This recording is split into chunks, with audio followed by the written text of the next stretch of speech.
गुरुदेव के चरणों में मेरा बार नमोस्तु नमोस्तु नमोस्तु। गुरुदेव, पहले की युवक युवतियों में मैच्योरिटी आज की अपेक्षा कम देखी जाती थी, फिर भी विवाह आज की अपेक्षा कम उम्र में हो जाया करते थे, परंतु आज उच्च शिक्षा की आड़ में विवाह उम्र के उस पड़ाव पर हो रहे हैं जबकि युवावस्था ढलाव की ओर आ जाती है। तो गुरुदेव, इसके कई दुष्प्रभाव सामाजिक जीवन में उपस्थित हो रहे हैं। गुरुदेव, इस समस्या के संबंध में आपका युवा पीढ़ी को क्या संदेश है?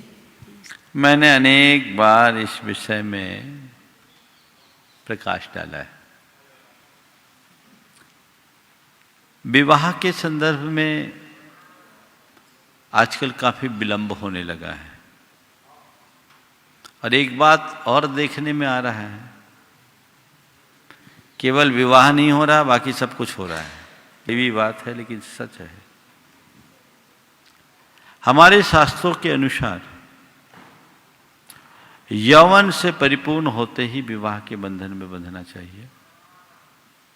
भारत सरकार के नियमानुसार कन्या के लिए 18 वर्ष और वर के लिए 21 वर्ष निश्चित किए हैं। ये विवाह के लिए पर्याप्त है, लेकिन आजकल पढ़ाई लिखाई का जो चलन बढ़ गया है, उस चलन के कारण 25 साल के पहले तो विवाह की कोई बात ही नहीं सोचते। पहले पढ़ाएंगे, 22-23 साल तक पूरी पढ़ाई करेंगे, फिर जॉब करेंगे, फिर विवाह की बात करेंगे। तो 25, 28, 30, 32 साल हो जाते हैं। इसके दो बड़े दुष्परिणाम हैं। पहला तो ये कि 25 वर्ष की उम्र के बाद जब मन परिपक्व हो जाता है तो एक दूसरे में ढलने में बड़ी कठिनाई होती है। हर बात में ईगो क्लैश होता है। विवाह कन्या से होना चाहिए और कन्या तो 18-20 साल तक ही होती है, 21 साल 22 साल, 25 साल में तो परिपक्व युवती बन जाती है। पहले 18-20 साल की उम्र में किसी का विवाह हो जाता था तो वो उस घर में जाकर पूरी तरह ढल जाती थी। तो उनके दाम्पत्य में ज्यादा मधुरता थी। अब अधिक उम्र के बाद विवाह होने से ये चीजें देखने में आ रही हैं कि विवाह के बाद विवाद जारी रहते हैं और आजकल तलाक के केसेस जो बढ़ रहे हैं, ये एक बहुत चिंतनीय पहलू है। दूसरी बात, विलंब से विवाह होने के कारण संतानोत्पत्ति के लिए, इशूज के लिए डॉक्टरों के आगे लाइन लगाना पड़ता है। पहले आपने नहीं सुना होगा कि किसी महिला को प्रेगनेंसी के टाइम में बेड रेस्ट रखना पड़ता हो। आजकल कंप्लीट बेड रेस्ट वाले ज्यादा मिलते हैं, हो रहा है ना? 90%। ये सब क्यों? यह भी बहुत बड़ी चर्चा का विषय बना हुआ है। लेट मैरिज के होने वाले दुष्परिणामों पर लोग गंभीरता से चर्चा कर रहे हैं। इस पर विचार करना चाहिए। तीसरी बात इसके साथ जुड़ी हुई ये है कि ज़्यादा पढ़ लिख जाने के बाद बराबरी का संबंध नहीं मिल पाता।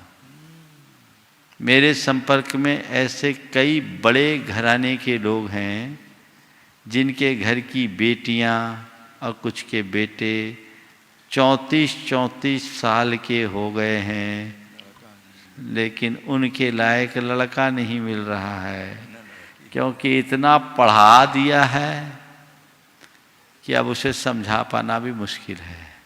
बड़ी कठिनाइयां है। तो क्या महाराज फिर पढ़ाई रोक दी जाए? मेरा ये मानना है कि विवाह के बाद भी तो पढ़ाई की जा सकती है।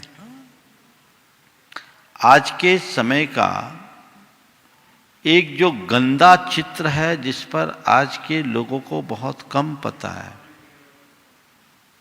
मैं यहां उपस्थित लड़कियों से पूछता हूं, अपना नाम बताओ। अतिका जैन। कहाँ पढ़ती हो? जबलपुर में। कौन सी क्लास में हो? 3rd year.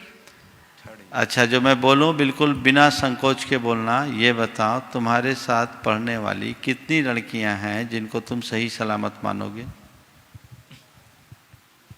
1%। एक अपने आप को बचाया इसने। नहीं। चलो ठीक है, तुम आओ, बहुत अच्छा है। ये तो खैर संस्कारित है भी। चलिए, तुम अपना नाम बताओ। अदिति जैन। ये अदिति, हाँ बोलो, कहाँ पढ़ रही हो? इंदौर। सर, तुमसे भी वही सवाल करता हूँ, तुम जिनको जानती हो तुम्हारे साथ पढ़ने वाली लड़कियों में कितने % लड़कियाँ सही होगी? काफी कम। फिर भी परसेंटेज में? 2-3%। चलो, ये आज का चरित्र है, एक तस्वीर है। ये विकृतियां बहुत तेजी से हो रही है, बढ़ रही है। अगर बोलूं तो रोज अफेयर, रोज ब्रेकअप, यही चलता है कि नहीं चलता है? बोलो। अन्य प्रकार के अनाचार बहुत तेजी से, केवल लड़कियों में नहीं, लड़के भी कम नहीं है, लड़कों का भी हाल ज्यादा। अब चूंकि लड़के यहां बैठे नहीं उस उम्र के, इसलिए मैंने खड़ा नहीं किया। लेकिन ये समाज की एक विकृत तस्वीर है।